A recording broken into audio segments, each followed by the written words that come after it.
Hi, welcome. Enjoy the content, subscribe, and turn on notifications.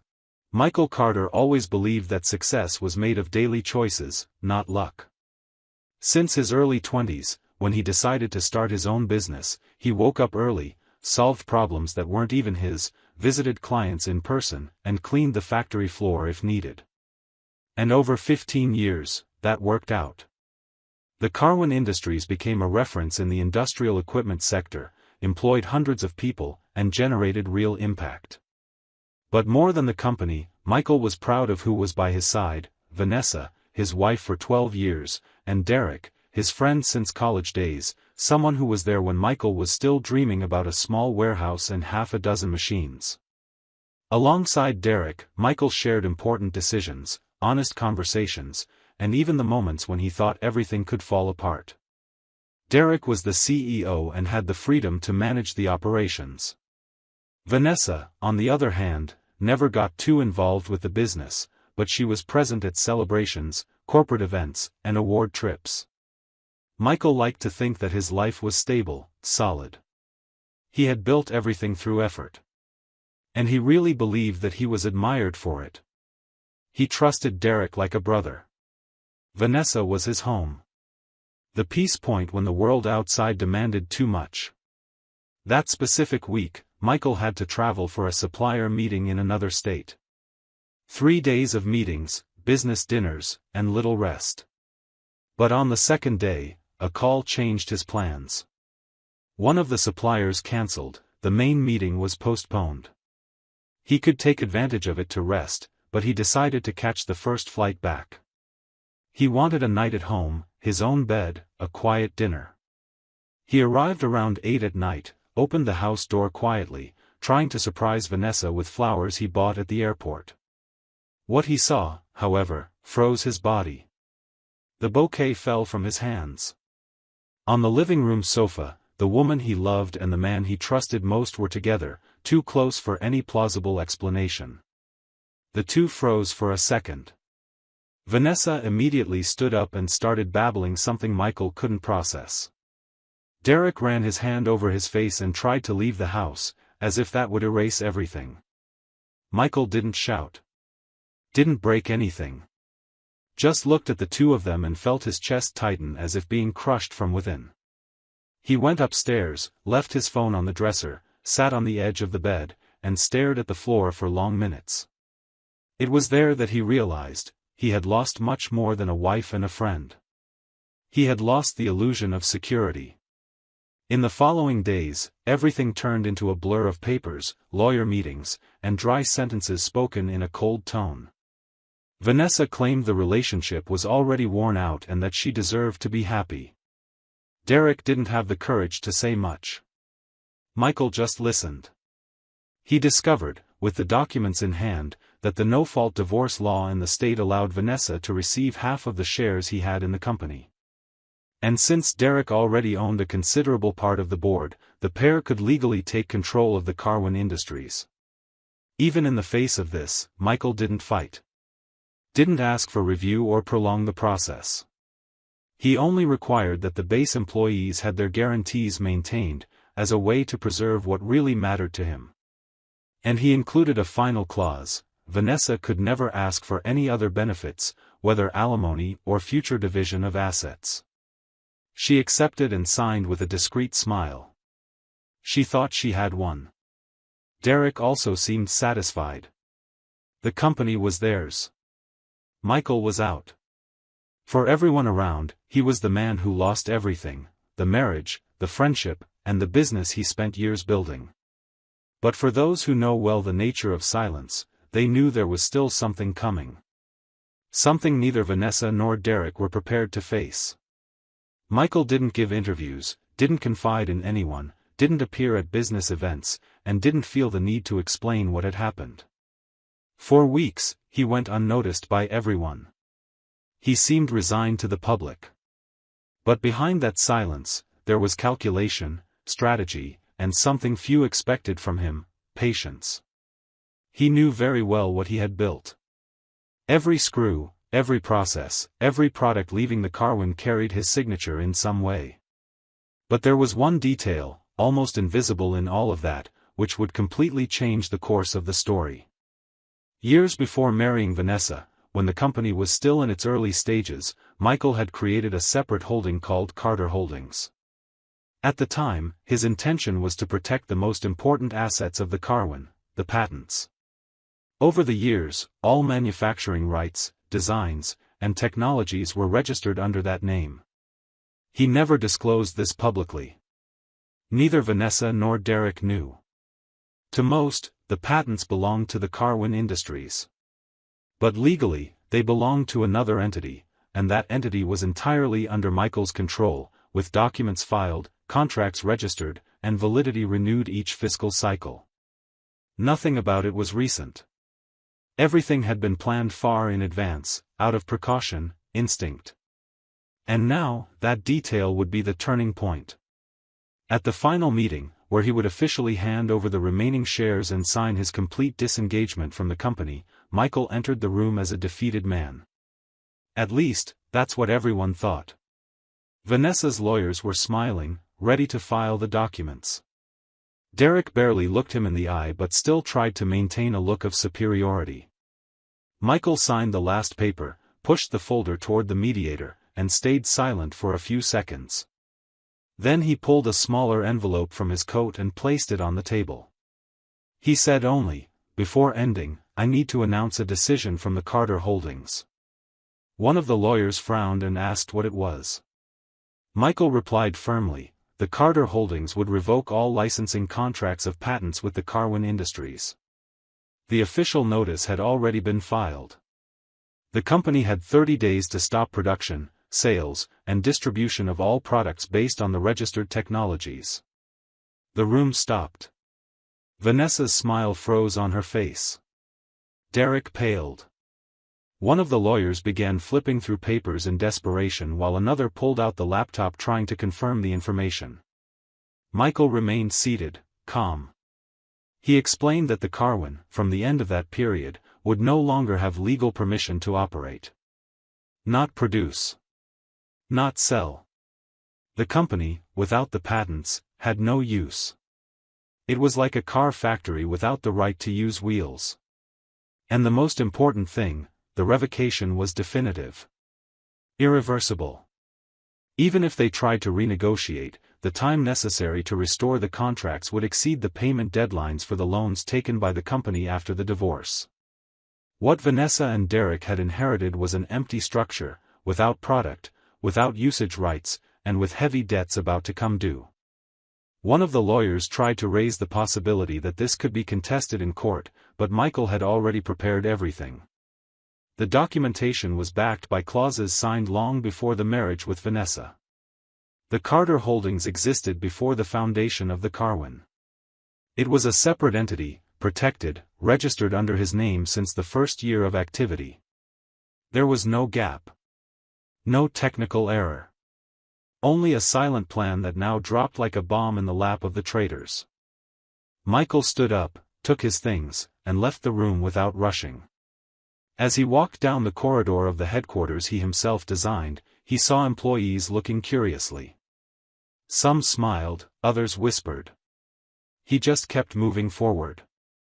With every step, he left behind a part of what he used to be. The company still carried the name Carwin, but its spirit had just departed. And Michael, the man everyone judged defeated, had just turned the game with a move no one saw coming. The news spread like wildfire. Within hours, the entire industry was commenting on the legal setback that Vanessa and Derek had suffered. First came the calls from banks asking for clarifications about the contracts and payment deadlines.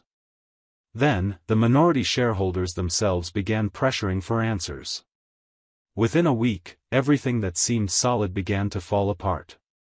Suppliers suspended deliveries, buyers canceled orders, and the sales team started being let go.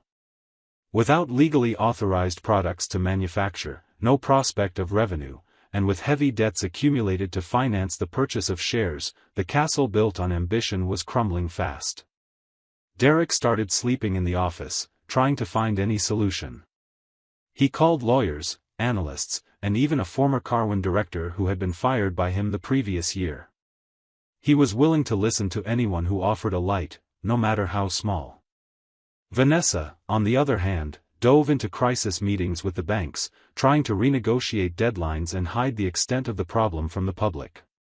In one of the meetings, when she learned that one of the main investors demanded the return of capital before the contractual deadline, she froze. She realized time was against them. And more than that, the market already knew what was happening. The media began speculating.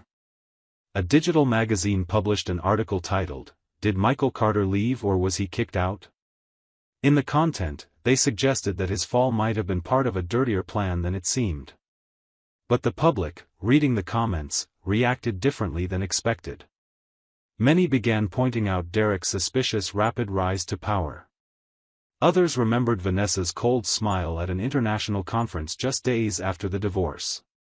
And one of the most shared videos on social media was from an ex-employee of the Carwin, who had been fired shortly before Michael left. This woman, named Jill, was a machine operator and a single mother of 2 children. She told, with tears in her eyes, that Michael, upon learning of her firing, made sure her severance was paid immediately, in person, and even recommended her for a new job at another company.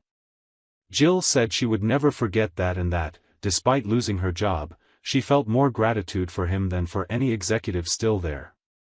The video went viral. Not only because of the testimony, but because there the public began to see who the man truly was who had been removed from his own company. The impact was so big that sponsors started pulling away from the Carwin. An important client from the automotive sector broke the supply contract. Another, from the naval sector, issued a public statement saying they would only resume negotiations with the brand after deep revisions in its ethical structure. Derek tried to put out fires, but each attempt was a failure. Vanessa, cornered, resorted to personal loans to cover domestic expenses. She tried to sell a property she had bought during the marriage, but discovered that, due to clauses in the agreement, the property was frozen due to litigation. And even those who still had some connection with the company started jumping ship before everything collapsed completely. The lawyers tried to sue the Carter Holdings, but quickly realized they were wasting time. The legal protection Michael had set up was proof of gaps. Everything had been signed, renewed, filed flawlessly. No clause had been violated. And once again, the two found themselves powerless before a detail they had ignored purely out of arrogance. They thought Michael was just an innocent engineer, too technical, unaccustomed to the backstage game.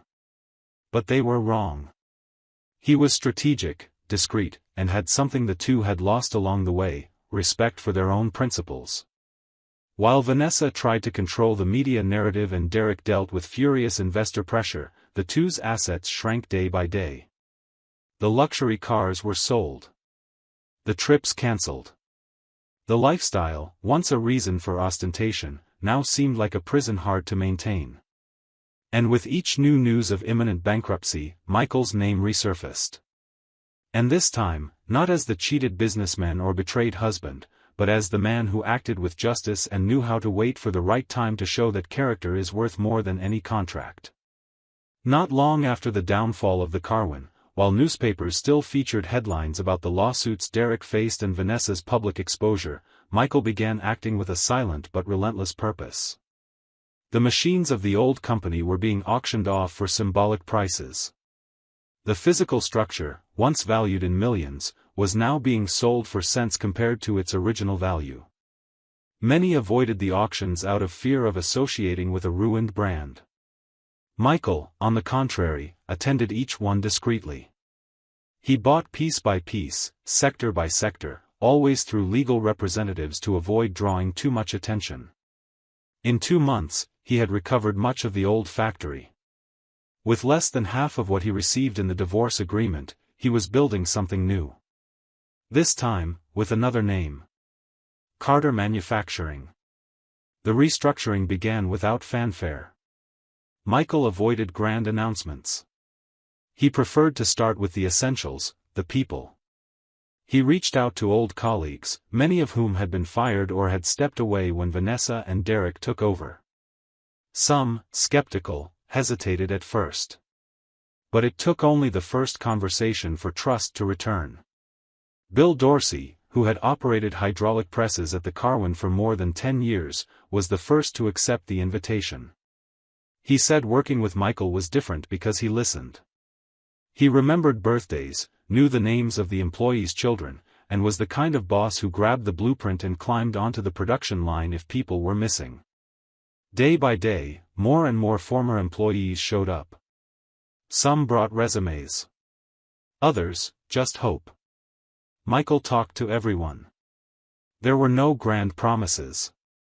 He made it clear the beginning would be tough.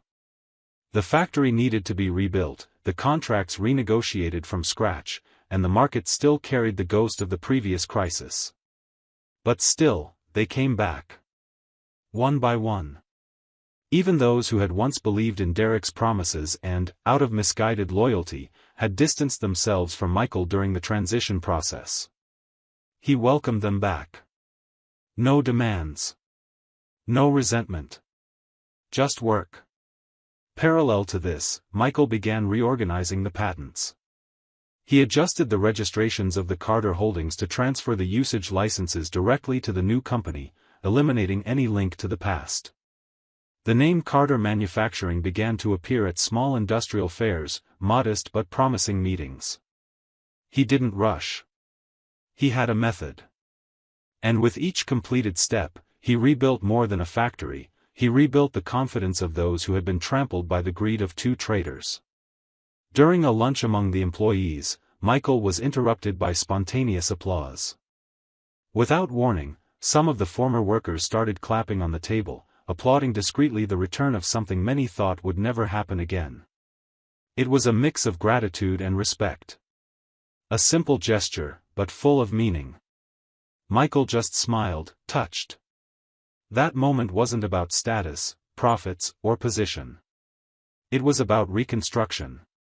About looking into the eyes of those who had gone through the same cuts, the same uncertainties, and saying, "We're back. And we're together." In just a few months, the sectors showed clear signs of recovery. The reconditioned machines were running again, the packaging bore the new name proudly, and the orders began to arrive. A technical supervisor named Leonard, who had been fired in the previous management after 20 years of work, became the production manager and cared for the team as if protecting something sacred. He told Michael, in a private conversation, that he never wanted to leave there again. That it was more than a job for him. It was a personal rebirth. Each employee hired back brought with them a story. A woman in logistics had gone through 2 unstable jobs after the closure of the old factory and cried when she received her first regular paycheck in months. A forklift operator said he was thinking of moving to another state before receiving the call back. A young technician fresh out of college, who had never personally met Michael during the Carwin era, said he was proud to be there because he had grown up hearing his father talk about him as a leadership example. These small stories intertwined, giving life to the new chapter of the company. When he saw the sectors gaining momentum, the uniforms being delivered, and the first batch ready for shipment, Michael felt a hard-to-describe sensation. It wasn't euphoria, nor a personal trophy. It was a kind of inner silence. A deep relief. He knew he wasn't the same man as before, and perhaps that was the greatest triumph. He had learned that real strength isn't in who shouts the loudest, but in who remains firm while everything falls apart and still chooses to rise with dignity. The Carter Manufacturing wasn't just a rebuilt company. It was proof that doing the right thing, even when it costs, is still worth it. The Carter Manufacturing was growing strong. Contracts were coming in, former employees were motivated, and the company was beginning to regain its place in the market. Michael remained focused. Working in silence, structuring each sector carefully. When a group of foreign investors offered $1 million proposal to buy part of the company, he refused without much thought. He said what he was building was personal. And that certain things don't have a price. Meanwhile, Vanessa and Derek sank. They lost properties, cars, prestige, and credibility. Derek became the target of investigations for irregular financial movements during his management. Vanessa tried to open a consultancy, but nobody wanted to do business with her. They were forgotten by everyone who once flattered them and were now surrounded only by the consequences of their own actions. One day, Michael received a letter written by hand. It was from Vanessa. The plain envelope, with no visible sender, arrived via the company receptionist. In the letter, she said she had spent the last months reflecting on everything. Admitted she messed up with him, made impulsive decisions, and hurt someone who only tried to do right. Said she didn't expect forgiveness, but needed to apologize before going away. Told him she would leave the country and try to rebuild her life elsewhere, far from anything that reminded her of what she did. Michael read each line calmly. Folded the paper, put it in the drawer, and continued his day as always. He didn't comment to anyone. For him, that letter was the definitive end of a story that had already ended long ago. He didn't feel anger or relief. He felt distance. Like that woman, now repentant, was just an old memory, with no more connection to the life he was building. Thank you for watching the video. If you enjoyed it, don't forget to subscribe to the channel and turn on notifications so you won't miss any updates. See you next time.